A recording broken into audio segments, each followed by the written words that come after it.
ইতিমধ্যে গ্রহণ করেছে বলে আজকে মহিলাকে এমনি আসছে আমি যে বলেন কিছুই হয়নি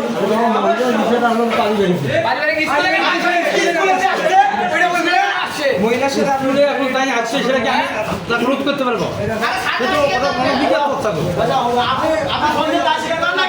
ক্লাস ছিলাম এসে টিফিনের পর শুনি যে একটা মহিলা আমাদের স্কুলে আসছে, এসে বলতেছে যে আমাদের প্রিন্সিপাল স্যার নাকি তার সঙ্গে তাকে ডিভোর্স দিছে, তারপরে নাকি তার সম্পত্তি সব নিচ্ছে এবং তার বাচ্চাটাও নষ্ট করছে।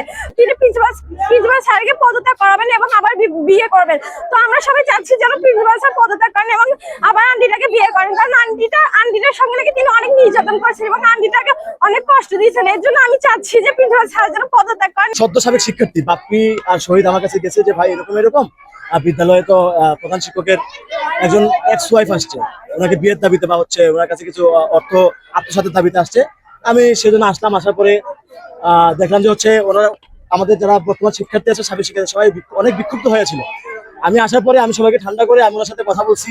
ওদের দাবি ছিল যে হচ্ছে প্রধান শিক্ষক পদত্যাগ করবে, আমি ওনার সাথে সেই বিষয়ে কথা বলছি। উনি পদত্যাগ করতে রাজি হওয়ার পরে উনি হচ্ছে নিজে স্বইচ্ছায়, এই যে আপনারা আপনারা যারা মিডিয়া আছেন সবাই একটু এটা ক্ষেত্র করে নেন, উনি স্বইচ্ছায় এই পদত্যাগ পত্র লিখেছেন। তার পরবর্তীতে গাইবান্ধা সদর থানার ওসি এবং আরো কয়েকজন পুলিশ কর্মকর্তা আসার পরে ওনাদের হেফাজতে নিয়ে গেছে। এখন আরো কয়েকবার বিগত কয়েকদিনও কিন্তু এরকম উনি অনেক ঘটনা অনেক সিনক্রেট করেছিল, অনেকগুলো আন্দোলন হয়েছে। প্রত্যেকবারই প্রশাসন আসে, এসে ওনাকে হেফাজত করে নিয়ে যায়। হেফাজত করে নিয়ে যাওয়ার পর আবার 5-7 দিন পরবর্তীতে আবার ওই চেয়ারে আসে প্রধান শিক্ষক বসে। এবার আমরা ব্যতিক্রম চাই। আমরা চাই না এই প্রধান শিক্ষক এই স্কুলে এসে এই অত্র এলাকার অত্র প্রতিষ্ঠানের কোনো আপনার হচ্ছে সুনাম নষ্ট করুক। এমনিতে উনি যে পরিমাণ সুনাম ক্ষুণ্ণ করছে, আমাদের মান সম্মান একদম তলিয়ে ফেলেছে উনি। আর তলে আমরা সকালে খবর পাই যে এখানে হেডমাস্টারের এক্স ওয়াইফ আসছে, এই স্কুলে এসে উনি স্কুলে বসছে যে ওনাকে এলো স্ত্রী থেকে ডিভোর্স দিছে কোনো কারণ ছাড়াই, এবং স্কুলে ওনার ছেলের চাকরি নেওয়ার কথা বলে 17 লাখ টাকা লেনদেন করছে। টাকা লেনদেনের ডকুমেন্ট আছে, এই কারণে উনি এসে অবসান করছে স্কুলের সামনে। তখন আমরা খবর পেয়ে স্কুলে আসি। স্কুলে এসে দেখি শিক্ষার্থীরা ওনাকে অবরুদ্ধ করে রাখে এবং ওনার উপর সবাই ক্ষিপ্ত ছিল। আমরা এসে পরিস্থিতি একটু নিয়ন্ত্রণে নিয়ে আসি। তারপর পরবর্তীতে সদর থানার ওসি মহোদয় আসেন, এসে ওনাকে হাই স্কুলের হেডমাস্টারের সাথে উনি আমার 22 সালে আমার ওই স্বামীর বাড়ির সম্পদ বিক্রি করিয়ে আমার সহ এখানকার আরো এক শিক্ষক আছে রিপন মাস্টার, তাক সহ যায় 17.5 লক্ষ টাকা নিয়ে আসছি। নিয়ে আসার পরে এই 5-6 বছর হইলো সংসার করি, খাওয়ার পরে আমার বাসা ভাড়া দিয়ে রাখছে, আমাকে প্রকাশ করতে দেয় নাই। এ যাবৎ আমার গোপনে রাখার পরে আমার একটা বাচ্চা পেটে আসছে। তাহলে জানুয়ারির 13 তারিখে বাচ্চার জন্ম, আর মাসের 1 তারিখে আমাকে বিপদ কি কারণে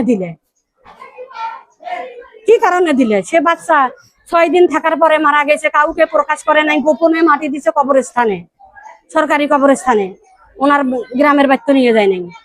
ওই আমি টাকার কথা বলছিলাম যে আমার টাকাগুলো নিলেন, এ পর্যন্ত তুমি আমার বাড়ি করে দিবে চাইলেন, স্কুলের চাকরি দিবে চাইলেন, ছেলে তাও তো দিলেন না, আমার বাড়ি করে দাও, আমার টাকাটা ফেরত দাও।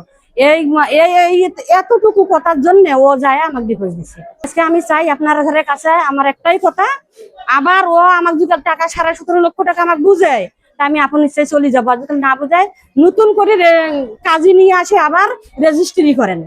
আজকে যে বিষয়টা ঘটেছে আমরা তার জন্য আইনগত ব্যবস্থা নিচ্ছি। এরপরে আপনাদের যে দাবি, সে দাবিটা যেহেতু আমাদের ইখতিয়ারের মধ্যে নেই, এর জন্য কর্তৃপক্ষ আছেন, কর্তৃপক্ষের কাছে আপনাদের লিখিত যে আবেদনগুলো আছে আমরা পৌঁছানোর ব্যবস্থা করবো। আপনারা হচ্ছে আরো ডিটেলস লিখেন, আমি জানাচ্ছি আপাতত গিয়ে যে এই সমস্যা হয়েছে।